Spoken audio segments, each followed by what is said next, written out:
Puji nama Tuhan. Shalom. Saya akan khotbah tentang Are you alright? Apakah Anda baik-baik saja? Orang tuh bisa kelihatan baik, tapi nggak baik. Saya kalau ketemu sama pengerja, ketemu sama leader, ketemu sama staff, saya selalu tatap mata mereka ketika saya bertanya, apakah kamu baik-baik saja? Dan orang tuh biasanya dengan cepat berkata, fine, great, good, kami baik-baik aja. Tapi saya selalu mengulangi pertanyaan saya, apakah kamu baik-baik saja? Coba sekarang praktek dulu. Yang suami lihat istrinya, ya, yang perempuan dengan perempuan, laki-laki dengan laki-laki supaya jangan kesetrum. Yang laki-laki dengan laki-laki juga jangan kesetrum. Ya, tanya baik, tanya dengan sepenuh hati. Are you okay? Bulan ini boleh sama Tasya, kalau Pak Rizal bisa sama Pak Jojo. Are you okay? Lihat matanya, tanya dengan sepenuh hati. Bilang gini, gua gak basa-basi. Are you okay? Yang suami istri boleh dong tepok-tepok pasangannya. Are you okay baby? Oke. 1 Tesalonika 5 ayat 23. Kita baca sama-sama. Semoga Allah damai sejahtera menguduskan kamu seluruhnya. Dan semoga roh, jiwa, dan tubuhmu terpelihara sempurna dengan tak bercacat pada kedatangan Yesus Kristus Tuhan kita. Katakan amin. 3 Yohanes 1 ayat yang kedua.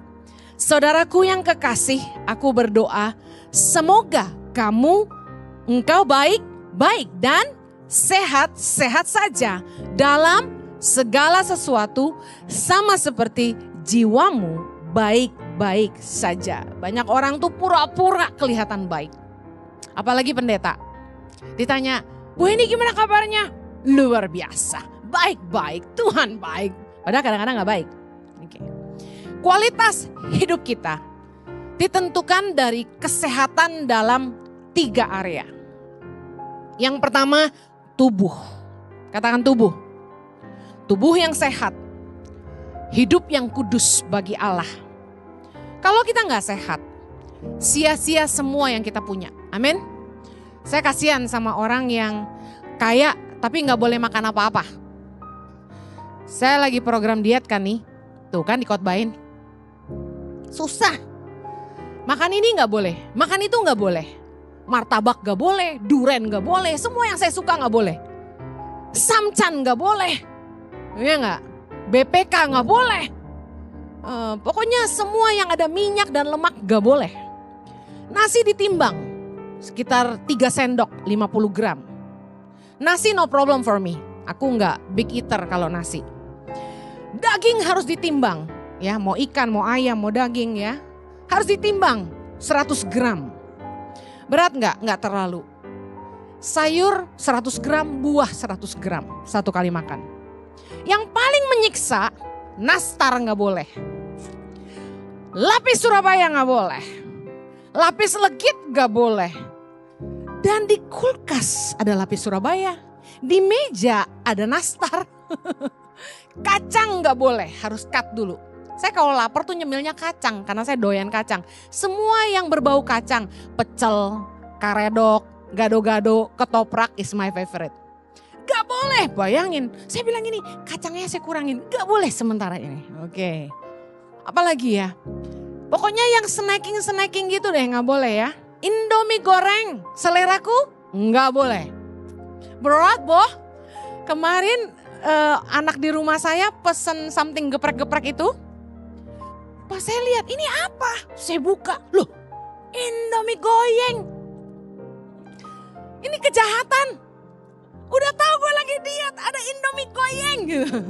Saya langsung tanya, punya siapa ini? Punya Elda. Jahat sekali. Menggoda sekali.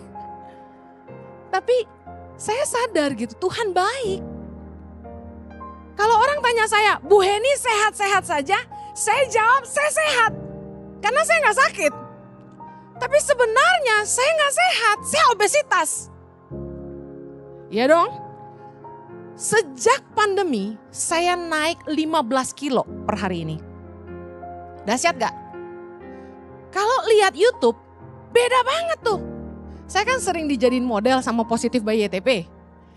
Kaos yang disuruh pakai itu S dulu. Sekarang rahasia. Naik 2 size, gawat gak? Saya gak sadar. Nah, sometimes kita gak sadar, kita gak baik-baik aja. Sampai kita periksa. Saya ngaca, saya fine-fine aja tuh. Pakai baju masih bisa, masih oke, bisa ketutupan gitu kan ya. Satu kali saya duduk, samping saya kaca. Kalau duduk kan semuanya jadi numpuk tuh, benar gak? Tahu kan simpenan kita? Waktu saya duduk dan saya ngaca, saya kaget. Ini, astaga, kamu besar sekali. Saya langsung, I'm not okay. Anda yang terus makan, meskipun badannya makin besar kayak saya, I'm telling you, we are not okay. Yang kekurusan juga gak oke. Gizi buruk kamu. Kalau saya obesitas, yang kekurusan itu gizi buruk. Keluarnya banyak, masuknya dikit. Gak sehat. Tubuh yang sehat, kunci hidup berkualitas. Katakan amin. Duit boleh miliaran, mungkin triliunan. Makan kambing gak boleh, makan babi gak boleh, makan durian gak boleh. Gak nikmatin hidup. Ada lagi, naik pesawat takut. Udah lu jangan kaya deh, percuma. Buat apa punya duit buat beli tiket? Apa tuh first class? Tapi takut naik pesawat. Oh, kalau udah naik pesawat, segala bahasa diucapin. Berdoa tiada henti, keringat dingin. Minum antimo sampai 3 gitu kan. Sampai pingsan dia baru naik. Buat apa first class? Udah gak usah. Kalau Anda minum antimo sampai 3 biar pingsan, Anda di ekonomi aja. Nyandar di jendela. Gak ada gunanya. Justru bedanya ekonomi, bisnis class sama first class apanya? Pelayanannya. Nah, kalau lu teler kan gak percuma lu mau tiduran atau duduk kan lu hilang pokoknya. Kalau gak sehat, sia-sia segala yang kita punya. Karena kita gak bisa nikmatin hidup kita. Yang setuju katakan amin. Tubuh yang sehat juga bicara gini, hidup yang kudus bagi Allah. Karena kita harus mempersiapkan hidup kita sebagai mempelai yang tidak bercacat pada waktu kedatangan Tuhan. Yang setuju katakan amin.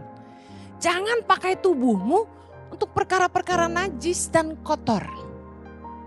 Jangan pakai tubuhmu untuk hal-hal yang mendukakan hati Tuhan. Tangan buat kerja dipakai nyuri, mulut buat muji Tuhan dipakai ngomongin orang, ngomong jorok. Yuk pakai tubuhmu untuk kemuliaan Tuhan. Yang mau katakan amin. Kualitas hidup kita ditentukan kesehatan dalam yang kedua, roh yang sehat. Roh yang sehat itu roh yang seperti apa? Roh yang terhubung dengan Tuhan. 2 Korintus 3 ayat 17 berkata, sebab Tuhan adalah roh. Dan di mana ada roh Allah, di situ ada kemerdekaan. Anda mau tahu rohmu sehat atau enggak gini?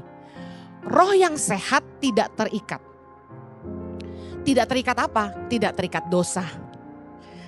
Tidak diperhamba oleh keinginan-keinginan dunia.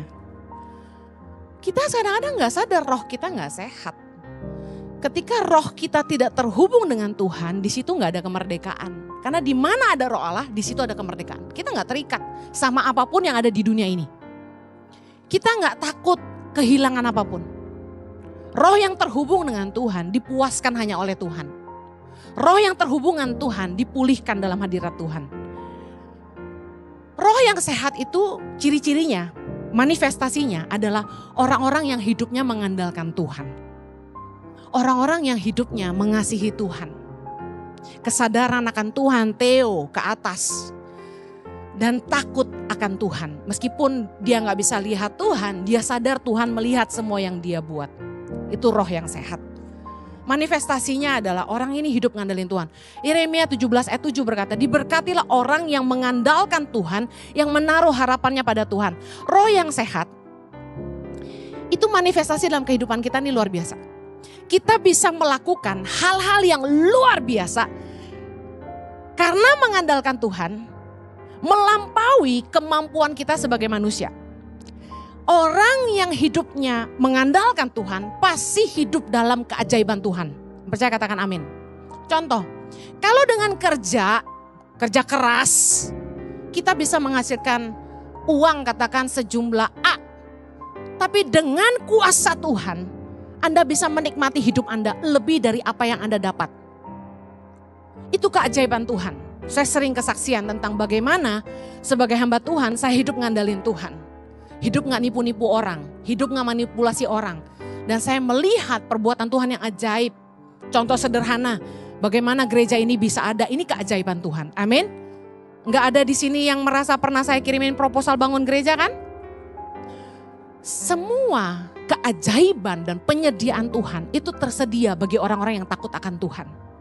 Ketika kita hidup terhubung dengan Tuhan, ada pintu-pintu mujizat yang terjadi dalam hidup kita. Yang percaya katakan amin. Hal-hal yang secara manusia, kemampuan manusia itu gak mungkin. Tapi kita selalu melihat penyediaan, mujizat, penyertaan Tuhan luar biasa dalam hidup kita. Apakah hari ini hidupmu terhubung dengan Tuhan? Karena kalau enggak, rohmu enggak sehat. Roh yang sehat, hidupnya dipimpin Tuhan. Orang yang terhubung selalu komunikasi dengan Tuhan itu bagus. Firman Tuhan berkata gini, Mazmur 25 ayat 12, siapakah orang yang takut akan Tuhan? Kepadanya Tuhan menunjukkan jalan yang harus dipilihnya. Luar biasa gak? Kadang-kadang kita bingung kan mau kanan, kiri, mau A atau B. Orang yang takut akan Tuhan, yang rohnya terhubung sama Tuhan, itu dia seperti dibisikkan di hatinya. Jangan buat ini, lakukan itu. Jangan ambil ini, lakukan itu. Seperti dituntun hidupnya. Yang naksir banyak, tapi kayak ada dorongan. Jangan lihat hartanya, gitu. Ended up milih cowok yang mungkin secara mata gak kaya. Tapi nilainya dia takut akan Tuhan. Dia kerja rajin, dia semangat. Kalau orang gak hidup dipimpin Tuhan, orang pasti bikin keputusan sesuai dengan apa yang dilihat mata. Setuju? Makanya calon mertua jangan matre. Lihat calon mantu tuh lihat value imannya. Nih anak takut sama Tuhan gak? Dulu mama saya gak setuju sama Jojo. Karena waktu itu mama saya belum kenal Tuhan. Kalau mama saya waktu itu udah kenal Tuhan, saya jamin dia cinta sama Jojo. Buktinya sekarang mantu kesayangan. Amen, puji Tuhan. Tapi sekedar catatan penting ya, mama saya gak ngasih saya ke Jojo hanya gara-gara dibayarin makan king crab, itu bohong. Itu bercanda, suami saya bercanda. Lagian mama saya yang bayar akhirnya. Anyway, karena mama saya gak tega. Full timer gereja bayarin kita makan $300, ya kan?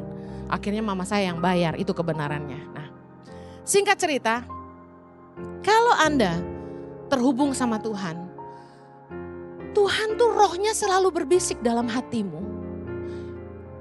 Roh yang terhubung membuat kita tuh kayak misalnya punya apa itu HT ya. HT itu on terus. Kita mau ambil keputusan ini kayak ada dorongan roh Tuhan. Jangan, tuh orang pasti nipu kamu. Kita mau begini, roh Tuhan bisa bilang, jangan, kamu akan jadi batu sandungan. Jadi seperti ada dorongan, ada bisikan. Kalau rohmu sehat, rohmu kuat, kamu terhubung dengan Tuhan senantiasa. Kamu percaya rohnya diam di dalam batinmu. Kamu tenang. Tuhan selalu memimpin hidupmu. Yang percaya katakan amin. Orang yang terhubung sama Tuhan akan selalu mengalami penyediaan Tuhan. Mazmur 34 ayat 10. Takutlah akan Tuhan, hai orang-orangnya yang kudus. Sebab tidak berkekurangan orang yang takut akan Dia. Katakan amin. Orang-orang yang mengalami penyediaan Tuhan, angkat tanganmu. Yes, luar biasa. Kalau sampai ada orang yang hidupnya kok susah, kurang terus, nomor satu yang harus dibenerin, takut sama Tuhan dulu. Balik ke hubungan dengan Tuhan dulu. Karena pasti ada something wrong dalam perjalananmu dengan Tuhan. Kenapa sampai kurang terus? Balik lagi ke Tuhan. Karena orang yang takut akan Tuhan akan mengalami penyediaan Tuhan. Gak akan pernah kekurangan, firman Tuhan bilang gitu. Saya refresh. Yang pertama, apakah tubuhmu sehat? Sehat secara raga dan tubuh hidupmu kudus bagi Tuhan. Yang kedua, apakah rohmu sehat? Roh yang sehat itu tidak terikat dosa, tidak terikat oleh keinginan duniawi, dan rohmu terhubung dengan Tuhan. Nangkap sampai sini? Yang berikutnya, apakah Anda baik-baik saja? Yang ketiga, kualitas hidup orang ditentukan oleh jiwa yang sehat. Tadi 3 Yohanes 1 ayat 2 berkata, aku berdoa semoga kamu baik-baik dan sehat-sehat saja dalam segala sesuatu, tubuh jiwa roh, sama seperti jiwamu baik-baik saja. Jiwa yang paling mendominasi keputusan kita, hari-harinya kita, pemikiran kita, perasaan kita, keinginan, semua jiwa. Nah, mari periksa apakah jiwamu sehat. 3 area yang paling menentukan kesehatan jiwa. Yang pertama, hubungan yang sehat, relasi yang sehat. Relasimu dengan pasangan, relasimu dengan keluarga, anak, orang tua, kakak, adik, sehat gak? Kemudian relasimu dengan teman-teman, relasimu dengan pemimpin atau atasan, sehat gak? Relasimu dengan bawahan, baik gak? Karena jiwa kita akan terpengaruh ketika ada kerusakan dalam hubungan, baik dengan pasangan, keluarga, teman, atasan maupun bawahan. Pasti. Nah, coba periksa apakah hubunganmu sehat dengan orang-orang ini. Coba ambil waktu mikir sebentar. Yang sedang dalam masalah soal hubungan, saya yakin jiwamu lagi tidak baik-baik. Apalagi yang lagi stres sama pacar. Makanya kalau anak tuh belum kuliah ya, masih SD, TK sampai SMA, jangan pacaran dulu deh. Kenapa? Karena pacar tuh bikin pusing. Yang setuju katakan amin. Benar. Ini pesan nih buat anak-anak yang masih sekolah SD sampai SMA. Puas-puasin berteman mumpung masih sekolah. Jangan mau ada yang cemburuin kamu. Menghalang-halangi kamu berteman sama siapapun. Apa gak rese itu? Dicemburuin mulu. Kenapa kamu pergi sama dia? Kenapa kamu duduk sama dia? Kenapa kamu ngomong sama dia? Dicemburuin gitu, enak gak? Katakan ribet. Jangan mau. Hubungan itu bikin pusing kalau gak sehat. Urusan pacar, orang tua. Orang tua tuh bisa bikin kita pusing. Benar gak? Aduh, ada yang DM saya. Bu Heni, yang jadi sumber masalah di hidup saya orang tua saya. Aduh, gue udah gak bisa jawab deh. Karena kan firman Tuhan katakan hormati ayah ibumu. Pingsan kan kalau orang tuanya jadi masalah? Saya gak punya jawaban, I'm sorry. Doakan orang tuamu. Amen. Tuhan sanggup bekerja. Mari periksa apakah hubunganmu sehat. Karena kalau hubunganmu ada yang gak sehat, jiwamu terganggu. Jiwamu gak baik-baik saja. Apalagi urusannya sama suami atau istri sama pacar. Oh my God. Hidup gak akan bahagia. Ada orang yang kaya raya. Tapi masalahnya cuma satu. Suaminya gak baik. Selingkuh mulu. Ngedrak mulu. Main perempuan, clubbing terus. Aduh, saya lihat ibu itu kerjaannya nangis terus. Padahal Hermenya, Chanelnya, Lelvinya banyak. Kalau kita mau mesti kerja cari duit, dia mah gak usah. Tinggal bling jadi. Ya, tinggal melek aja semua ada. Tapi gak bahagia. Sih, bagaimana hidupmu berkualitas kalau hubunganmu gak sehat? Nah, makanya periksa apakah hubunganmu sehat hari ini. Kalau gak sehat gimana Bu Heni? Harus berubah, harus bertobat. Kalau pasangan yang gak mau bertobat, kekristenan gak mengizinkan perceraian. Kalau kamu sampai digebukin setengah mati, cuma satu opsi, perpisahan sementara, kata firman Tuhan. Doakan pasangan. Bu Heni gak gampang, I know, too hard. Keluarga punya masalah nggak? Aduh, nih saya kasih tahu, yang menyelesaikan masalah hubungan tuh cuma satu, kasih. Punya adik yang nggak tahu diri, punya ipar yang nyebelin, cuma satu penyelesaiannya, kasih. Tabur kasih terus. Firman Tuhan berkata, kasihilah musuhmu, berkatilah orang yang mengutuk kamu, berdoalah bagi mereka yang menganiaya kamu. So, mereka menganiaya kamu, mereka mengutuk kamu, mereka menyakiti kamu. What do you do? Love them. bless them, pray for them. 3 itu doang. Mengasihi, mengampuni, mendoakan, dan memberkati. Itu senjata kita dalam hubungan. Gak ada lain. Bikin orang yang jahat sama kita sampai mati gaya. Mati gaya tuh gini, gue mau jahatin apa lagi ya? Karena kita balasnya kebaikan terus. Pengalaman pribadi. Kami konflik sama keluarga. Kami cuma nabur kasih. Cuma kasih yang bisa memulihkan. Amen. Orang gak mau baik sama kita, udah kita baikin tapi gak mau baik. Udah biarin aja lah. Gak usah dipikirin. Yang ada kita malah stres. Hidup jadi gak happy. Yang penting kita udah nabur kebaikan. Orang gak mau ngampunin kita, itu urusan dia sama Tuhan. Amin. Yang penting kita harus baik sama orang. Harus ngampuni, harus mengasihi, harus memberkati. Yang mau katakan amin. Jangan pernah balas jahat dengan jahat. Teman lebih gampang. Konflik sama teman, bereskan. Sekali lagi pakai firman Tuhan. Kasihi, ampuni, berkati, doakan. Tapi teman kan gak perlu kita hadapi tiap hari. Karena teman, lebih gampang lah. Putus hubungan gak masalah, yang penting kita damai. Gak membenci. Gak berhubungan lagi, Bu Eni gimana? Gak masalah. Firman Tuhan banyak yang mengajarkan kita harus memilih kita duduk makan sama siapa. Artinya kita berhak memilih siapa yang jadi teman kita. Yang paling berat tuh keluarga. Yang lebih berat lagi pasangan. Masa mau dibuang? Kalau masalahnya sama atasan gimana Bu Heni sama pemimpin? Cek. Kamu bermasalah sama atasanmu itu karena kesalahan sendiri atau memang atasanmu bermasalah? Kalau kamu yang salah, ya kamu harus introspeksi diri, berubah jadi lebih baik. Karena gak mungkin atasan yang menggaji kita, kalau lihat kita salah gak marah gitu. Yang benar malah dia harus tegur gitu kan. Tapi seringkali kan bawahan gak senang ditegur, ngambek. Harusnya reaksi yang benar adalah bertobat dan jadi lebih baik. Tapi kalau kita udah baik Bu Heni, kita selalu mencapai target, kita udah lakukan yang terbaik. Ini banyak nih pertanyaan ini. Tapi atasan kita gak baik sama kita. Mungkin Tuhan pakai atasanmu untuk menarik kapasitasmu. Kamu melakukan hal-hal yang jauh lebih baik berkat dia. Sometimes Tuhan izinkan itu terjadi. Amen. Tuhan pakai atasan kita yang banyak nuntut membuat integritas kita, kapasitas kita ditarik sama Tuhan. Kita jadi kerja keras, kita jadi punya pemicu. Beda sama atasan yang enggak kasih direction gitu. Itu malah payah banget kan. Atau Anda sudah lakukan semuanya tapi atasanmu masih enggak baik. Ya udah cari kerja tempat lain. Selesai. Itu masih enggak seribet keluarga menurut saya.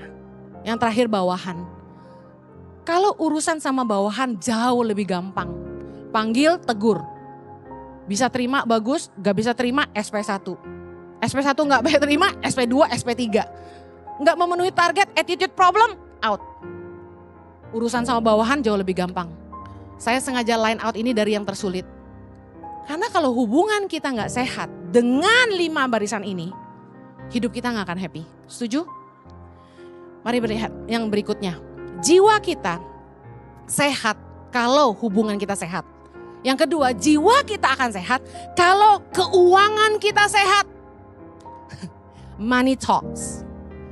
Duit buat orang paling penting. Yang mau jujur bilang amin.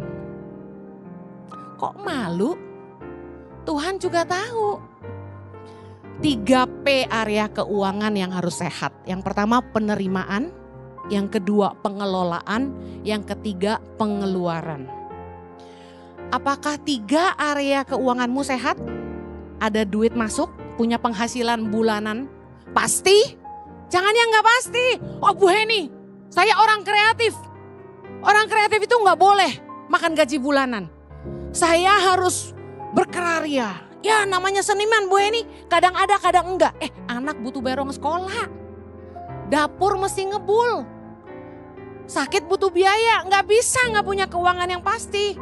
Hidup kita gak akan maju, gak akan bahagia. Mau di sini perempuan-perempuan nikah sama suami yang penghasilannya gak pasti? Aduh jangan deh. Anda harus punya penghasilan pasti bulanan. Mau kecil mau besar harus ada. Paling enggak Anda punya uang pasti tiap bulan untuk mencukupi kebutuhan pokok keluarga. Pengelolaan, mampu memenuhi kebutuhan diri sendiri dan keluarga. Gimana jiwa kita mau sehat kalau keuangan kita nggak bisa nyukupin kebutuhan keluarga, kebutuhan diri sendiri nggak bisa, apalagi kebutuhan keluarga. Mampu bayar cicilan bulanan? Cicilan bulanan itu seperti KPR, KPA, kendaraan bermotor, atau Anda punya cicilan usaha, modal usaha. Mampu nggak bayar? Kalau nggak mampu, Anda harus evaluasi lagi. Apakah Anda terikat hutang piutang yang membuat hidup Anda sengsara? Ada orang-orang yang gaji bulanannya boro-boro buat makan, cuma bisa buat bayar utang. Nggak akan sehat. Keuanganmu apakah sehat? Punya tabungan? Tabungan buat apa Bu Heni? Buat hal-hal yang nggak terduga. Buat rekreasi sama keluarga. Untuk merawat diri. Penting nggak kira-kira untuk kesehatan jiwa? Saya kasih tahu, rekreasi sangat penting buat kesehatan jiwa. Justru jiwa kita akan sehat ketika kita tuh bisa nikmatin hidup kita. Makanya harus punya penghasilan, harus ngelola uang dengan baik supaya ada lebih untuk dinikmati. Jangan pelit sama diri sendiri. Reward yourself. Anda kerja keras, Anda harus bisa menikmati. Jangan sampai Anda nggak kasih reward untuk dirimu sendiri. Reward tuh apa ya? Penghargaan buat dirimu sendiri. Jangan sampai Anda kerja keras, saya lihat, maaf ya, saya ketemu sama orang, kelihatannya kaya tapi kucel. Ngerti kucel? Kucel and the kumel. Gak terawat gitu loh, serius deh. Tapi saya tahu dia kaya banget, tentengannya juga beda gitu kan, mobilnya beda, sepatunya beda. Tapi kucel and the kumel. Kalau suamimu kaya, ibu-ibu, pergi slimming. Rawat dirimu. Ada duitnya kok gak mau, bingung saya. Yang gak punya duit mau loh. Ayo, suamimu cari duit banyak-banyak. Di luar sana wewe gombel cantik-cantik loh. Kulitnya lebih mulus dari kamu, lebih muda dari kamu. Ayo rawat diri. Jangan sibuknya tuh beli tas mulu. Suamimu gak makin jatuh cinta lihat Hermemu. Suamimu ndak makin jatuh cinta lihat Chanelmu. Oh Bu Heni, saya kelihatan lebih gaya. Salah, muka yang diurus, body dirawat. Itu yang membuat suamimu kepincut sama kamu gitu kan. Servis yang memuaskan. Gitu kan. Jangan sampai ndak punya waktu rekreasi suami istri. Yuk punya uang tuh rawat diri. Punya waktu sama keluarga. Jangan sampai kerja terus sampai enggak punya waktu sama anak istri, enggak punya waktu berkualitas, enggak bisa makan enak sama-sama, enggak bisa liburan. Kalau udah kumpul sama keluarga, ini penting. Jangan lihat handphone lagi. Handphone ditaruh. Kerja ada waktunya, kumpul keluarga ada waktunya. Anda mau hidupmu sehat, Anda harus ngerti prioritas. Waktu bersama keluarga tuh sangat penting. Ambillah paling sedikit 6 bulan sekali kumpul keluarga. Pergilah. Jangan sampai enggak punya waktu. Saya tuh bahagia banget sekarang. Sejak suami saya sudah tidak perlu khotbah keliling lagi. Sampai hari ini dia masih terima beberapa jadwal undangan PD kantor. Itu pun saya masih karena saya pengen suami saya enggak terlalu sibuk. Bayangin bertahun-tahun saya enggak pernah ngerayain Natal sama-sama. Enggak pernah ngerasain tahun baru sama-sama. Anniversary enggak pernah sama-sama. Sedih enggak? Saya kasih tahu, sia-sia semua yang kita kerjakan. Jiwa kita enggak akan sehat kalau rumah tangga kita enggak sehat. Kalau keuanganmu sehat, Firman Tuhan bilang gini, uang memungkinkan semuanya itu. Anda harus kerja, kelola uang dengan baik, supaya Anda bisa berhenti dari bekerja dan ambil cuti untuk rekreasi. Waktu bersama keluarga sangat penting, minimal 6 bulan sekali. Seminggu sekali minimal harus makan bersama keluarga. Sehari sekali harus makan keluarga sama-sama, minimal. Doa sama-sama tiap hari. Itu penting. Yuk, Jangan gak punya tabungan. Kalau keuanganmu sehat, tandanya kamu masih punya uang lebih. Untuk kamu menikmati hidup, merawat diri. Yuk yang mampu-mampu urus dirimu. Luluran, gosok tuh daki. Jangan sampai suamimu lihat kamu males gitu loh. Tahu gak pewahyuan yang Tuhan kasih ke saya? Waktu saya mulai menginjak umur 40, saya kan orangnya hemat. Boro-boro beli branded kan. Pertama kali saya usia 40, rema dari Tuhan adalah ini. Investasi di wajahmu. Gitu. Sejak itu saya gak pernah pelit beli serum. Udah rawat diri pakai VCO oil, virgin coconut oil. Masker. Jeruk nipis peres, masker. Minyak zaitun, pakai maskeran, rambut, jadi uban gak banyak. Rawat diri tuh gak mahal asalkan kita telaten, investasilah di wajahmu. Amen. Bu Heni kok khotbah ngajarin perkara dunia? Soalnya kamu masih hidup di dunia. Ngajarin kamu perkara sorga, saya aja belum pernah ke sana. Kalau keuanganmu sehat, Anda punya jaminan kesehatan dan tabungan hari tua, ini penting. Saya ngingetin sekali lagi, keuangan yang sehat, yang pertama punya penghasilan pasti bulanan, yang kedua mampu memenuhi kebutuhan diri sendiri dan keluarga, yang ketiga mampu bayar cicilan bulanan, yang keempat Anda tidak terikat hutang piutang yang membuat hidupmu sengsara dikejar-kejar orang, harus tipu-tipu sana sini. Yang kelima, Anda punya tabungan untuk hal-hal yang tidak terduga, untuk rekreasi bersama keluarga, punya uang tabungan untuk bisa merawat diri, kemudian punya jaminan kesehatan dan tabungan hari tua. Ini penting. Tabungan hari tua bukan anak-anak kita. Kita harus nabung buat hari tua kita. Jangan semua buat anak, besok-besok dia gak ngurus kita, ngapain? Anda harus punya tabungan hari tua. Jangan ngandalin siapa-siapa. Amen. Mumpung masih sehat, nabung. Ayo katakan kanan kiri. Mumpung masih sehat, nabung, kerja kamu. Amen. Mama saya loh umur 67 masih kerja. Kamu umur berapa hari ini? Umur 45 kok mau pensiun, malu-maluin aja. Jangan lupa. Yang terakhir, mari periksa. Apakah pekerjaan atau usahamu sehat? Pertanyaan saya, coba jawab. Ini self check up. Are you happy with your job? Apakah Anda menikmati pekerjaan Anda? Jawab sendiri. Yang kedua, apakah lingkungan pekerjaanmu baik? Karena ada orang yang lingkungan pekerjaannya gak baik. Menjerumuskan hidup dalam dosa. Yang berikutnya, apakah usaha Anda berjalan dengan baik? Karena kalau usaha gak jalan dengan baik, gak mungkin sehat jiwanya, stres. Apakah usaha dan karir Anda masih bisa terus berkembang? Kalau udah stagnan pasti stres. Gak tahu lagi Bu Eni mau bikin apa.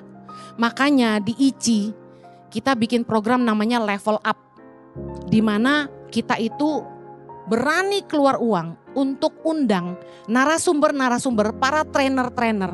Untuk melatih jemaat di bidang marketplace. Digital marketing, startup, mengelola keuangan dengan baik. Investasi gereja ICI buat hidup jemaat itu tujuannya ini.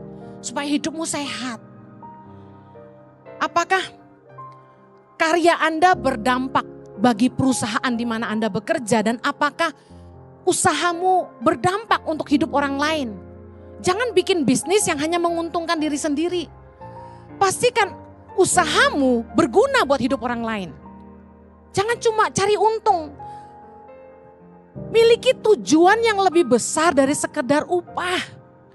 Tanggung jawab kita dalam setiap karya yang Tuhan percayakan di tangan kita. Yang menjadi ukuran apakah Tuhan bisa mempercayakan kita perkara yang lebih besar atau enggak. Katakan amin. Matius 25 ayat 23. Yesus berkata begini. Maka kata tuannya itu kepadanya, baik sekali perbuatanmu itu hai hambaku yang baik dan setia. Engkau telah setia memikul tanggung jawab dalam perkara yang kecil. Aku akan memberikan kepadamu tanggung jawab dalam perkara yang besar. Masuklah dan turutlah dalam kebahagiaan Tuhanmu. Sekarang kita hidup di dunia. Ada karya-karya yang Tuhan titipkan di tangan kita. Apakah Anda setia dengan karya yang Tuhan izinkan dalam hidupmu? Jangan orientasinya selalu kepada keuntungan pribadi. Jangan orientasinya selalu untuk kekayaan pribadi. Pikirkan bagaimana karyamu, usahamu, itu bisa memberi kebaikan buat hidup orang lain. bisa menolong hidup orang, bisa berdampak buat hidup orang lain. Berkaryalah untuk hal yang lebih besar, yang tujuannya lebih dari sekedar kaya dan dapat upah. Karena pada akhirnya kita semua harus mempertanggungjawabkan hidup kita kepada Bapa di surga. Yang setuju katakan amin. Anda yang sudah merasa Anda cukup kaya, saya kasih tahu. Mari mulai berhenti memikirkan diri sendiri dan mulai tengok apa yang kamu bisa buat untuk orang lain. Di sekeliling kita ini banyak hal yang kita bisa lakukan gitu loh. Kalau orientasi kita hanya melulu kepada diri sendiri, enggak heran. Keserakahanmu menjadi masalahmu. Temukan, ada enggak problem di hidupmu? Ada enggak masalah di hidupmu dalam area tubuh, jiwa, roh, hubungan, keuangan, pekerjaan? Karena kalau ada, Anda harus bertobat, perbaiki, dan mulai berubah. Kualitas hidup kita tidak akan jauh lebih baik kalau kita nggak mau bertumbuh dan berubah. Orang yang membiarkan masalah akan sibuk menghadapi masalah. Saya belajar gini, kalau ada masalah kecil, jangan dibiarkan, selesaikan. Kan banyak orang yang meremehkan perkara-perkara kecil, cuma urusan begitu. Saya kasih tahu, orang yang gak benar dalam masalah kecil, gak benar juga dalam masalah besar. Ukuran kepercayaan adalah ketika kita tuh ngurusin perkara-perkara kecil dengan setia. Firman Tuhan dalam Lukas 16 ayat 10, Yesus berkata gini, barang siapa setia dalam perkara-perkara kecil, ia setia juga dalam perkara-perkara besar. Biasanya hanya kita baca itu. Selanjutnya, dan barang siapa tidak benar dalam perkara-perkara kecil, ia tidak benar juga dalam perkara-perkara besar. Artinya apa? Kalau ada problem dalam perkara kecil, ya harus diberesin. Satu kali staf saya bilang gini, owner dari perusahaan ini mirip Ciheni, dia bilang gitu. Saya pikir, wah mau muji apa nih, gue tunggu nih pujiannya. Dia bilang, cuma dia lebih kejam dari Ciheni, dia bilang gitu. Hah, berarti gue kejam. Gue tunggu nih, dia mau ngomong apa sebenarnya. Kalau dia datang, dia bilang, gak boleh ada yang kotor. Oh, gak boleh ada yang berantakan, dia bilang. Kursi miring dikit, lukisan miring dikit dipecat. Gawat gak tuh? Mungkin OB yang dipecat ya.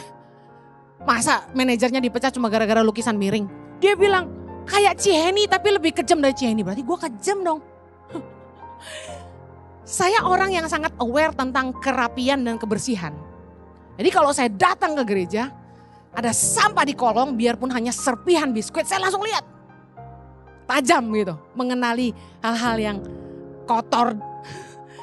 Jadi staf rada tegang dan takut kalau saya datang gitu. Gak boleh miring, semua dilurusin gitu. Enggak juga sih sebenarnya, saya cuma suka bersih aja. Tapi intinya gini, saya mau setia dalam perkara kecil, makanya hal-hal kecil penting buat saya. Contoh, WC. Saya ke toilet, saya lihat tisunya habis gak diganti. Saya pesen, kan gereja rame. Kalau kamu gak sempet ganti, taruh dong spare di belakang dudukan itu. Kalau orang udah kebelet terus cari toilet kan bingung. Siapin dong. Nah, seringkali hal-hal kecil orang gak pikirin gitu. Saya percaya karena saya ngurusin hal kecil, Tuhan kasih saya perkara besar. Karena saya peduli sama 5 anak yang putus sekolah, Tuhan percayain 7.500. Kalau kita dalam hidup kita saat ini, kalau ada yang gak sehat, tubuh, jiwa, rohmu, yuk perbaiki.